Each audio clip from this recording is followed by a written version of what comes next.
Welcome to Line Down. I'm Gail Towle with Ames Solder, here to help resolve your production line problems. Today, we have a question from Adam who asks, I need to use rectangular stencil apertures in order to get the right volume of solder paste on my boards within a tight space, but I'm having trouble with the paste sticking to the corners of the stencil and not releasing. What should I do? Thanks, Adam. When dealing with issues like this, the first thing we'd like to recommend is switching to squircle apertures. The word squircle is a portmanteau of square and circle. It is essentially a square or rectangular aperture with rounded corners.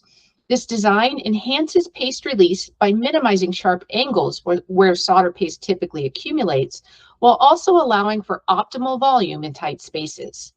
To further optimize the application and release of solder paste, you can also try the following. First, try adjusting squeegee angle and pressure. Sometimes simple adjustments can go a long way in achieving a more consistent paste deposition and release.